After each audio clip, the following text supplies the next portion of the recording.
श्रीसुब्रह्मण्यभुजङ्गम् सदा बालरूपापि विघ्नाद्रिहन्त्री महादन्तिवक्त्रापि पञ्चास्यमान्या विधीन्द्रादिमृग्य गणेशाभिधामे विधत्तां श्रियं कापि कल्याणमूर्तिः।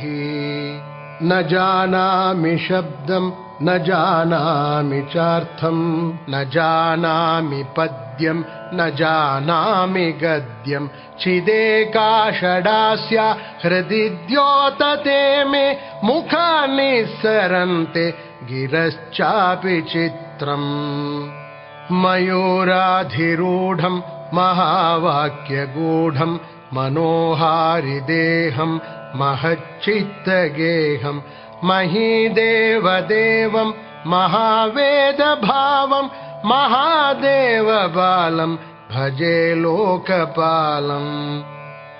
यदा सन्निधानं गतामानवामि भवाम्भोधिपारं गतास्ते तदैव इति व्यञ्जयन् सिन्धुतीरे य आस्ते तमीरे पवित्रं पराशक्तिपुत्रम्। यथाब्धेस्तरङ्गा लयं यान्ति तुङ्गाः तथैवापदः सन्निधौ सेवतामि इति वोर्मि पङ्क्तिर्नृणां दर्शयन्तं सदा भावये हृत्सरोजे गुहं तम्।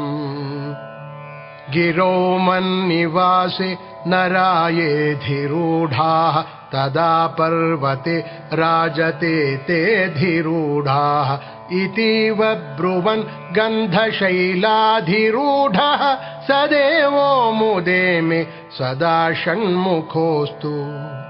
महाम्भोधितीरे महापापचोरे मुनीन्द्रानुकूले सुगन्धाख्यशैले गुहायां वसन्तं स्वभासालसन्तं जनार्तिं हरन्तं श्रयामो गुहं तम्।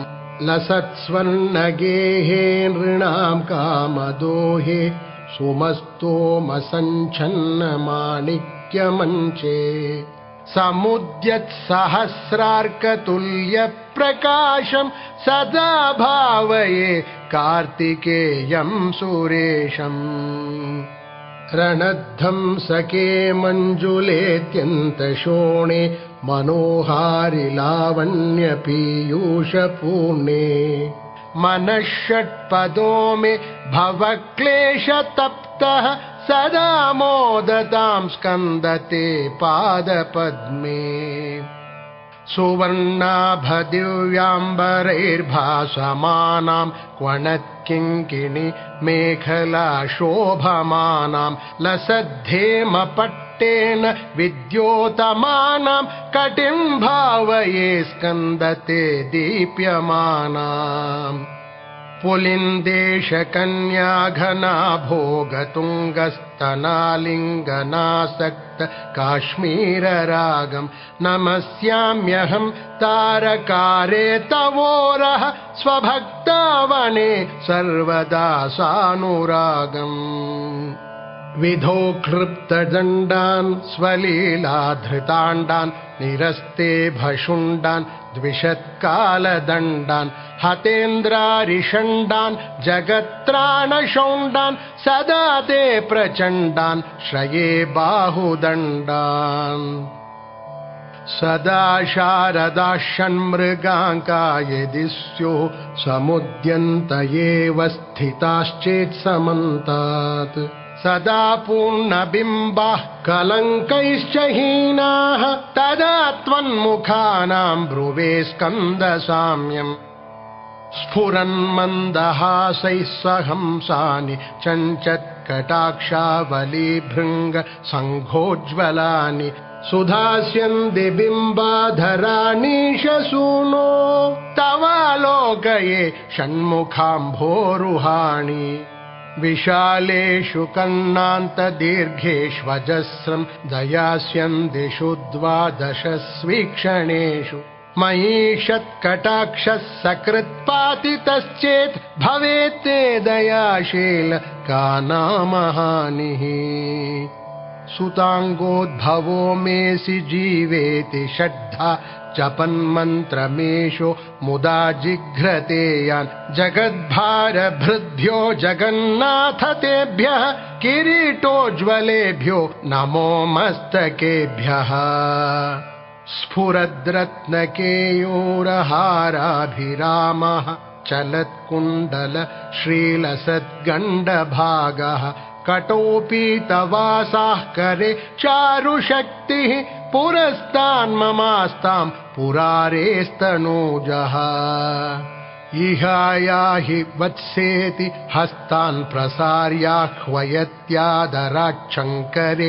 मातुरङ्गात् समुत्पत्यतातं शयन्तं कुमारं हराश्लिष्टगात्रं भजे बालमूर्तिम् कुमारेश सूनो गुहस्कन्द सेनापते शक्तिपाणे मयूराधिरूढ पुलिन्दात्मजाकान्त भक्तार्तिहारिन् प्रभो तारकारे सदा रक्ष मां त्वम् प्रशान्तेन्द्रिये नष्टसंज्ञे विचेष्टे कफोद्गारि वक्त्रे भयोत्कम्पि गात्रे प्रयाणोन्मुखे मय्यनाथे तदानीं द्रुतं मे दयालो भवाग्रे गुहत्वम् कृतान्तस्य दूतेषु चण्डेषु कोपात् दहच्छिन्धिभिन्धीति मां तर्जयत्सु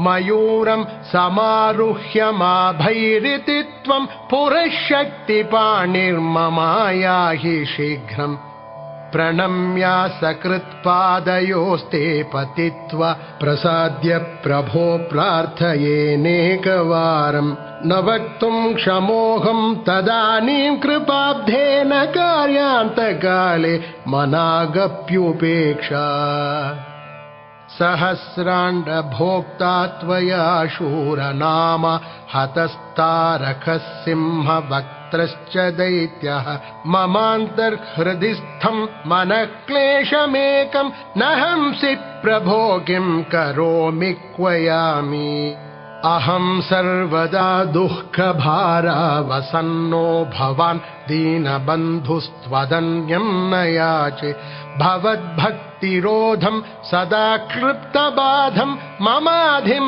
द्रुतं नाशयो मासुत त्वम् अपस्मारकुष्ठक्षयार्षप्रमेह ज्वरोन्मादगुल्मादिरोगा महान्तः पिशाचाश्च सर्वे भवत्पत्रभूतिं विलोक्य क्षणात् तारकारे द्रवन्ते त्रिशिस्कन्दमूर्तिः श्रुतौ स्कन्दकीर्तिः मुखे मे पवित्रं सदा तच्चरित्रं करे तस्य कृत्यं वपुस्तस्य भृत्यं गुहे सन्तुलीन ममाशेषभावाः मुनीनामुताहो नृणां भक्तिभाजाम् अभीष्टप्रदाः सन्ति सर्वत्र देवाः नृणामन्त्यजानामपि स्वार्थदाने गुहाद्देवमन्यं न जाने